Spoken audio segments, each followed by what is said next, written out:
Welcome to the Ponca City Monthly Podcast. I'm Andy, your host, and I thank you for joining us. Today we're joined with Relo Adams, and he is Mr. Ponca City. Relo, how are you doing today? I'm okay. How's it going? It's great. I'm having a great day. So tell us a little bit about being Mr. Ponca City and what that's like. So it was a leadership, chamber leadership program, correct? Mm-hmm. It was your class that came up with this or another class? It was my class that came up with it, and I was completely against it. I thought it was stupid. I was like, we're not in Tulsa. We're not in Oklahoma City. You think you're going to get like some blue collar guy to be in a pageant? It ain't going to happen. And thankfully I was wrong, thankfully. Because we had a good variety of men from different backgrounds. And honestly, I wasn't even going to participate in it. I wasn't, because that's how much I did not believe in it. And one of my friends from class convinced me to do it. And so I really tried hard to convince Mark from Deering House to do it instead. Right. And he was like, no, I'm a Marine. I'm not doing a pageant. You do it. So this was the early stages, before any details were hashed out, before the structure, before the rules, before the questions, before anything. And as soon as I said, okay, I'm going to do it, they locked me out of everything. I don't even really take credit for it being my project, because that's how hands off I was. And just to make it fair, as fair as possible. And actually, I used to take it very personally, because so many people accuse me of it like being a scam, like, oh, you scammed it. And I used to take it personally, but I don't anymore. So like, these people can just, go on somewhere. But anyway, enough about all that. That's how I came to be Mr. Ponca City. And honestly, whenever I say Mark, he's the director at Deering House, Child Advocacy Center. Just to kind of explain, I try to convince him to do it instead of me. And he was like, no, I'm a Marine, you do it. So now that that's clear, I wasn't even expecting to win.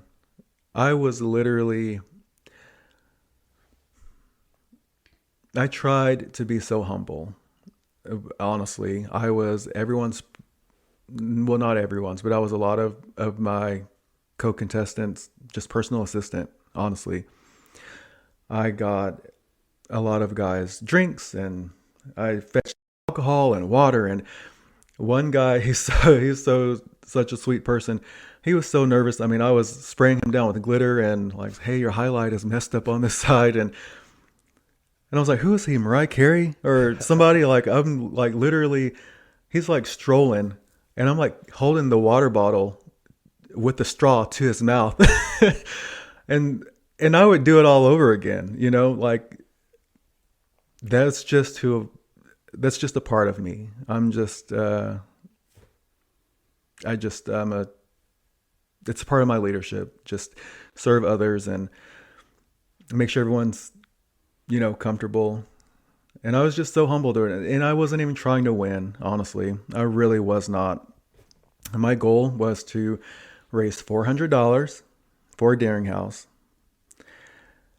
And just $400, because I bought a really expensive suit, and I was like, I've got to justify buying this suit. And so my goal is to raise $400, advocate for, children who are surviving child abuse, Child Advocacy Center, bring awareness to Child Advocacy Center, Deering House. This coffee's got me all like rambling. And share my faith. And that's exactly what I did. It was in my acceptance speech. I sang a praise and worship song called Gratitude. And I met all of those goals. And that was my only goal. My one goal was not to win. And that's kind of been a theme in my life. Just my goal is just never to win. I mean, if I win, great. Who doesn't want to win? but the goal is not to win. I always just try to outdo myself. And every day you just gotta try to be better than you were yesterday. You know? And that was my goal. Just don't, in my head, that night I was like, okay, don't go flat on this part of the song.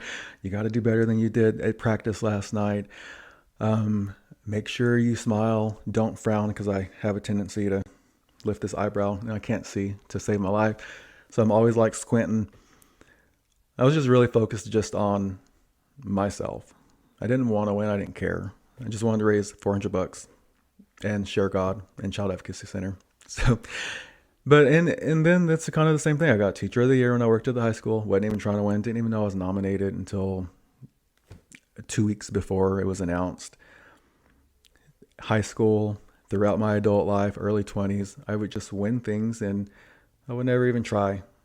So let that be a learning lesson to me and my son and whoever else cares.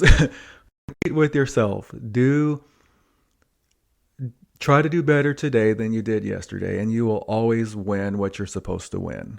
And the ultimate win in life is just, doing your best. When you do your best, you feel better about yourself. When you're competing, it brings it brings so much anxiety. Oh my gosh. I got to worry about like beating somebody. And I think that kind of goes back to like, whenever I was, I used to play sports, and I was never like a running back or anything. I was like really heavy back then. So I was always on the front line, and I was just like, I want to get more tackles this game than the last game. Just always just trying to focus on myself, and that's the ultimate win. Just focusing on yourself, focusing on what you can control. When you focus on what you can't control, that brings anxiety. And like the comparison, it's like the robber of joy. Don't compare yourself to anybody. And if you guys haven't noticed, for all you listeners out there, Andy lets me ramble. So. Hey, again, that's my job. That's what they pay me to do, is tell your story. Yeah. Nobody cares about my story. Well, long story short... You're the one that's here today. Yeah. Special guest. Long story short, that's how I kind of came into being Mr. Ponca City. I wasn't trying to win it. I'm thankful I won it. It's opened up a lot of doors for me. It's forced me to be more outgoing, forced me to be more vocal, forced me to share my experiences more. I've allowed to explore other things I'm passionate about. I've joined other boards that, when it comes to different things that I appreciate and love, I've joined certain boards, whereas before I wouldn't have joined them. No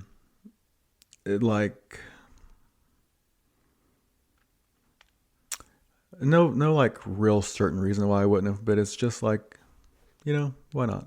Now you're Mr. Ponca City. Why not join these boards? I am passionate about education. Why not? Like, help support the kids. Yeah. In their education. Absolutely. Some way, arts. I used to be very artistic.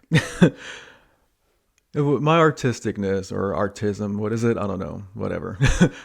What's the word, Andy? Your art. Not artisticness. That's not a word. How am I going to say I'm passionate about education and then say something like artisticness? Artism? My artistic abilities, honestly,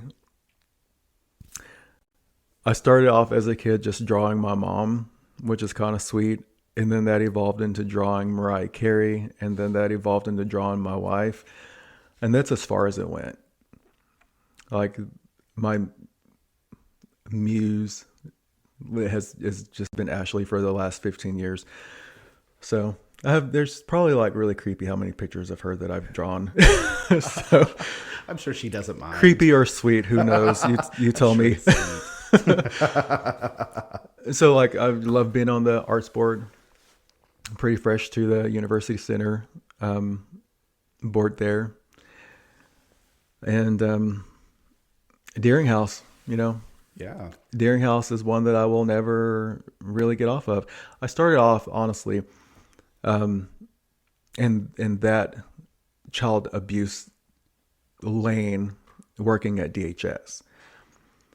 And even before then, I want to say what got me really into that lane was working at the Marlin Children's Home in 2010, 2014 timeframe. And, that's where I started that's where me and Ashley started this is where we started our bachelor's degrees at and everything. Like the Marlin Children's Home really lit a fire under us to kind of go deeper and really take our educational goals and career goals more seriously. So that's really where it all started at. And that's where I really started learning about the effects of child abuse and how harmful that can be, and really started learning about preventative measures that need to be taken, and really started learning about, well, after the damage is done, then what do you do? Are they just a lost cause? No, you start building resilience at that point. You start building community at that point. But just learning about those things wasn't enough for me. Learning about those things in the work environment wasn't enough. I wanted to go deeper. And long story short, I didn't retire from Marlin Children's Home. From there, I started working at an inpatient hospital. Right when I started my master's degree, my first one, and I learned so much more there. I was a mental health specialist. I worked hand in hand with their psychiatrist and psychologist. They couldn't keep me out of their office.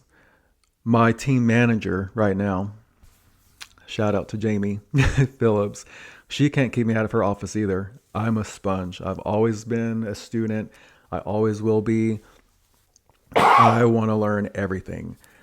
If it's something that I'm interested in, I want to know the ins and outs of it. Sure. And I don't have to be the smartest person in the room. Usually I'm not, honestly. More times than not, I'm not at all. But I just say that to say, like, it's going to take a lot for me to just pour out what I do know, because I'm always wanting to receive. I always want to just soak up something, even if it's from students. Like, I want to learn something. And so I learned so much at the patient hospital. So I was working there, and God bless Ashley. I mean, like, I was never home ever. This was in Enid, and we live in Ponca. I was never home. And then I had the audacity. We were both getting our masters at that time. Then I had the audacity to get a second full-time job. Like, who the hell do I think I am? Like, my whole life was in Enid. I just slept here 5 hours a night. And so you have the inpatient hospital on this side of Van Buren in Enid. And then on the other side of the highway, you have Department of Human Services, DHS, Child Welfare. So I just one day strolled across the street. This was in the olden days, 2016. And yeah, 2016-ish. And I went over there, and I was able to apply for a job in person. That's what I mean by olden days. Okay. And even in the 2016, I'm like, how was that? Because we had digital applications then too. Right. So I'm working on a master's, and it was I ended up earning a master's in psychology with the emphasis in mental illness. I wanted to work with adults, and it wasn't a master's in counseling like I do now. It was just general psychology with the emphasis in mental illness, because I wanted to go further and seek a doctorate's degree. And that decision came from working with doctors. I wanted to do what they were doing. Mm-hmm. Not necessarily medication, but I wanted to be a clinical level doctor, meaning a doctor, a therapist with a doctorates. Mm-hmm. So that would be a PsyD, a doctorate in psychology, not a PhD. PhD is more research, statistics. PsyD is more you're a counselor, but on a doctorate level. And then even in some states, like in Washington, they can prescribe some medications, and that's pretty rare, but depending on what state you're in. Anyway, I worked with a PsyD, and that's what I wanted to do. So that influenced my decision to really just do general psychology, emphasis on mental illness. Ashley was doing general psychology, child development. Our goal was and is she works with children, I work with adults. Whatever that may look like in the future. Right now, we're comfortable where we are. But that's always just been our goal, And like, it's crazy to see where we are, and like how long ago that was, and like we're actually doing what we sought out to do. Set this goal as a married couple, and like we're doing it together, like we dreamed. That's amazing to kind of reflect back on, Yeah. So I started working at DHS, right? And I got this master's degree. At the same time, I'm like still trying to like stay involved with the mental health part at the inpatient hospital, but I'm getting deeper and deeper and deeper in this child welfare stuff, and they overlap. With the child welfare, I saw firsthand the side effects of trauma, having to remove kids, having to write treatment plans for court to help reunify their family. I saw how it affected the neglect and abuse affected kids and parents. And then, unfortunately, sometimes those kids would end up my patients at the hospital. I saw how it went hand in hand, how trauma truly does affect a mental health side of things. I worked in the dual unit, so that's dual diagnosis. And a lot of times it would be overarching issues like this is mental health and this is a physical health issue as well. Mm-hmm. And that kind of makes me reflect on last month's issue when we talked about trauma. It was crazy. I mean, just having that be my capstone, living it as a professional, but then also reflecting on like my own personal experiences too. It got really heavy. It ended up sending me to therapy myself during that time. And thank God I went. Anyway, so long story short, worked at DHS for 5 years, and then had a friend. Her name is Melissa Pipestem. Shout out to Melissa. She was like, we had a couple of classes together, and this is whenever I was doing my second master's in counseling. Over those 5-year period of time, I never dropped the dream of a doctorate degree, and it's still in me. I just am realizing it. Everything doesn't have to be done like at one time. Also, like, who has 75 grand? So anyways, instead of just like holding on to this general psychology degree, and I'm like, what the hell can I do with this? I decided to go get a master's in counseling and to still practice what I am passionate about, not on a doctorate's level, like it will be one day, but definitely a master's level. And I'm very much fulfilled with that. Melissa Pipestem, though, she told me, she was like, hey, and I was working at DHS. She was like, hey, we have an opening at the high school for a counselor. Or I didn't know if it was going to be the high school or not. It was just a district counselor, school counselor. And I applied and I got the job, and it was very fulfilling. And then I just was very fulfilled. But then I was also like, wow, what am I going to do? Like, child welfare was everything to me. Child abuse, advocating, support, helping these families find support systems, helping them rebuild, assisting them in finding and identifying their resilience. What am I going to do as a school counselor?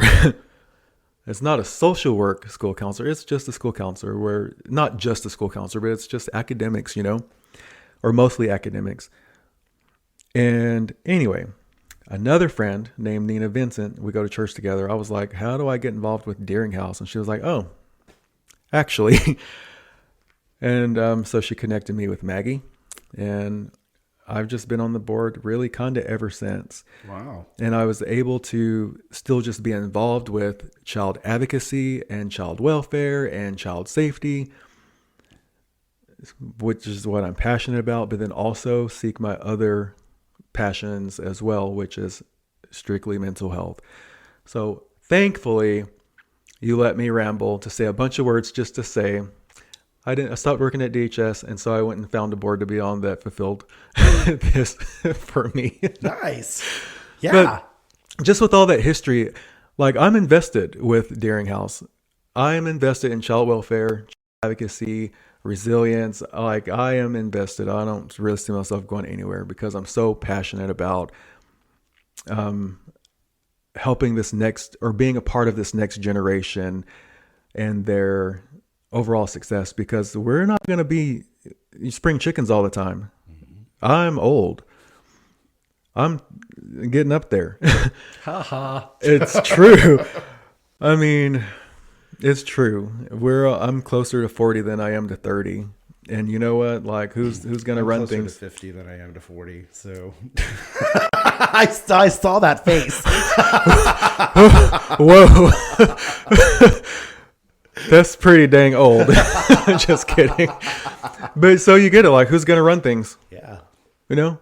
These kids are the next generation. Right.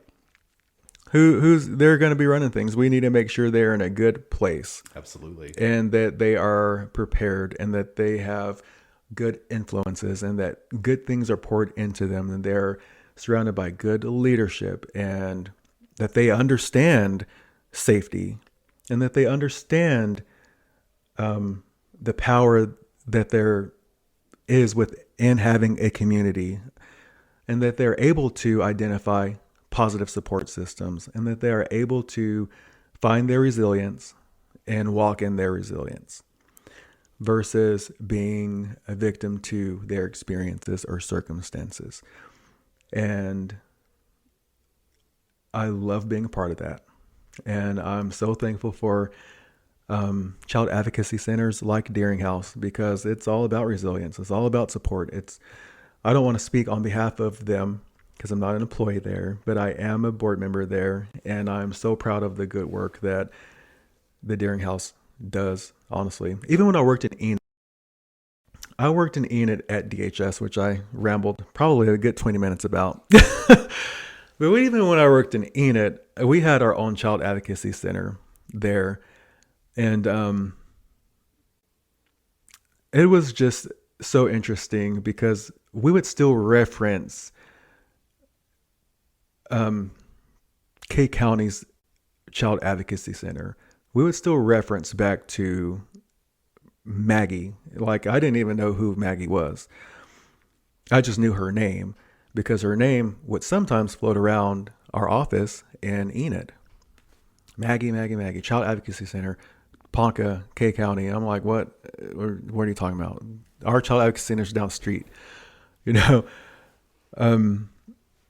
and it's just crazy how, at that time, it was 5 years later, like, I actually got to meet this lady, and like, I put two and two together of like, oh, this is who they were talking about. And she's such a professional, and she is very passionate about, this line of work. So her reputation, or the Deering House's reputation, I should say, goes a long way, because it was all the way in Enid back in 2016 or whenever that was. I don't know. Years ago. And we had an interview. We had a podcast interview with Maggie 2 weeks ago. So you can listen to that. and get all the information about Deering House and the changes they're making. They're expanding this year. They're going to be adding on to their facility. One of the events they have coming up is the Stepping Out walk-a-thon. Am I saying that correctly? It's a walk-a-thon, right? Stepping Out Against Child Abuse. And it's a child abuse awareness. I don't know if you guys can see this. Stepping Out to Stop Child Abuse. We'll show it. Okay. We have that technology. That is April 18th. It's a Friday. April 18th, Friday. And I'm excited. It's at 12 p.m. We actually I think this is the third year.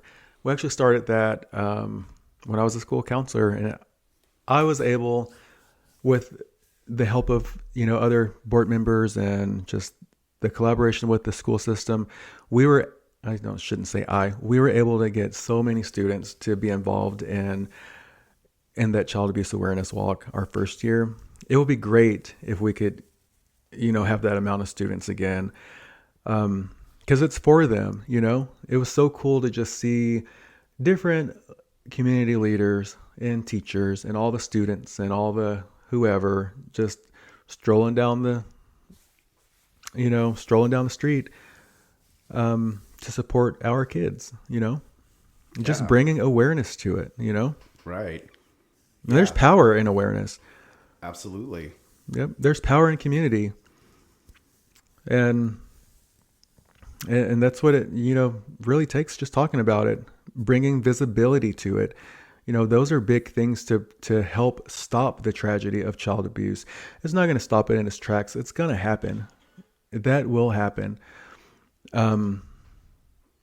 But the more people talk about it, the more visibility there is on the tragedy that is child abuse, the more our community leaders, the more we are aware of it, the more comfortable we are with aligning ourselves with such a movement and such a movement, aligning ourselves with such a project, such a, high topic or controversial topic, if some may even say it's controversial. Just bringing that visibility to it, is powerful. We are such privileged people. We really are.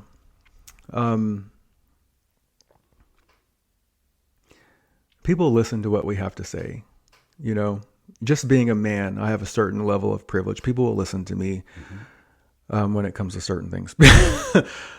And we've got to realize the privileges we have, because they'll give us the benefit of the doubt without us even having to earn it. And when you have privilege, you have a responsibility to shine a light or to be a helping hand to those who have less privilege than you. And so do with that with what you will. For me, it's child abuse, because that's universal. It doesn't matter if you're a boy, a girl, if you don't identify as either, if you're white, black, Chinese, it doesn't matter. It happens no matter what community you're in or however you identify. Child abuse is prevalent in all areas, and it is very prevalent here in Ponca City. And as community leaders, we should get behind raising awareness for something that is so huge, such as child abuse. Because like I said, they're the next generation. They're going to be running this town. Kelsey's not going to be Ponca City president forever, the mayor forever. She may be for 15 years like Homer, right? But everything good comes to an end, and then the next person comes in. We want to make sure that our next leaders and that our next generation in general, we want to make sure that they are functioning adults, high functioning adults. We want to make sure that they are in a good place. And we only do that by having their back. Absolutely. Yeah, you got to have their back. Even if they're not your kids, you fight for these kids. Yeah, absolutely. Relo, thanks so much for coming by today. You're welcome. Read Relo's article. It's in this month's Ponca City Monthly Mental Health Minute. Next week is going to be pretty wild because we're talking Crabfest. Crawfest. Oh, I have tickets to that. Crawfest. Yeah, so for the Rotary Club. So next week we'll be talking with Brooke and George, and they'll be talking to us about Crawfest. So be sure to listen to that. Thank you, guys.